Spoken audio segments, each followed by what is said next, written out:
Hi, here we are with the SQA National 5 Mathematics 2018 paper 1, and we're going to do the very last question, which is question 19.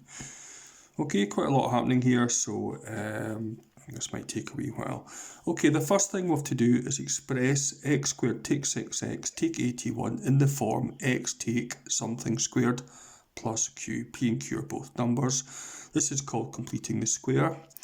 The way I would do this is I would multiply this out to see what I get. So x take p squared is x take p times x take p plus your q at the end.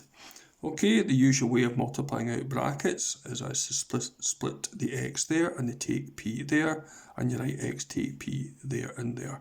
So you have x times x squared, take away xp, swap it around to px, take away p times x, px, take away p times take away p gives you plus p squared. So this all tidies up to give you x squared, take two lots of px, plus p squared, plus q. Now if I can just hide what I've written below, just so you can help us to focus on what's happening here. So if you look at these two sides, x squared take 6x take 81 has to be equal to x squared take 2px plus p squared plus q. Now if you look at these two things, if you look at the x, and we have the takeaway there and there, 2p has to be 6. And p squared plus q has to be minus 81. So over here, the 2p has to be 6, as I said. That means that p has to be 3. And over here, like I said, p squared plus q has to be minus 81.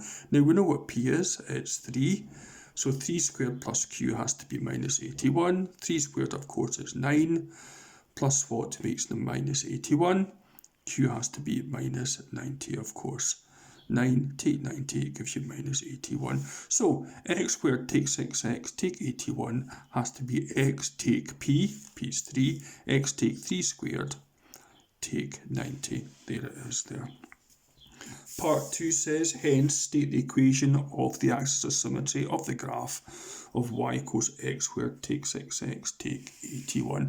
This is all about knowing about what the connection between the completed the square form, the x take 3 squared take 90 that we got a wee second ago, what's that got to do with the turning point? Well, the turning point is the x coordinate is the opposite of this bit here, opposite sign anyway, which is 3, and the y coordinate is just what you see there, minus 90. So the turning point of this is 3 minus 90. Now, so what we have is a parabola coming down. We know it's this way because x squared is positive, and it has a turning point of 3 minus 90. I'm not so bothered about the roots because it's not important for this part of the question. So what we have is a parabola coming down, turning at 3 minus 90. So this is the axis of symmetry here. It's the line straight up and down going through the x coordinate of 3, because that's 3 there. So the axis of symmetry, a vertical line going through x coordinate of 3, is called x equals 3. And going on to part B, very last part of the paper, so you might expect this to be quite difficult. The roots of the equation x squared take 6x take 81 equals 0 can be expressed in the form d plus or minus d root e. Find algebraically the values of d and e. Okay, this is all about using the quadratic formula without a calculator. Again, a bit unusual, you normally get this in a paper too. So hopefully the numbers will be quite easy.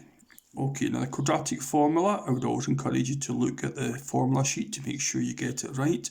The roots of ax squared plus bx plus c equals 0 are x equals minus b plus or minus the square root of b squared minus 4ac all over 2a.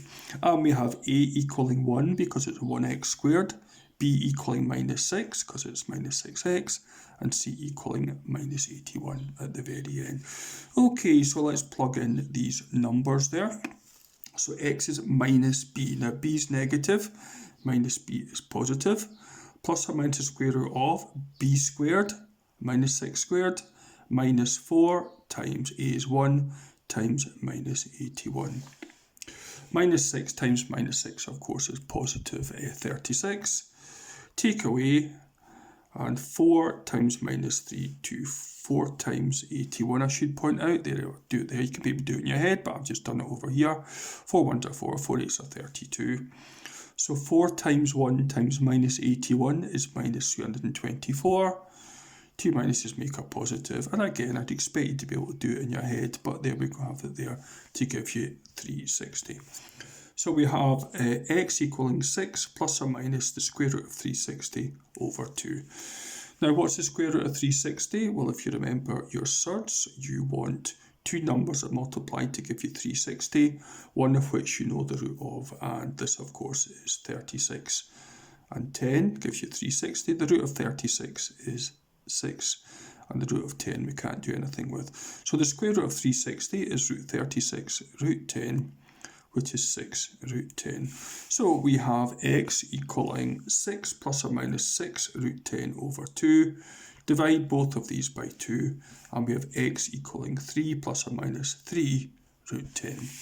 So that means that d has to be 3 and e has to be 10.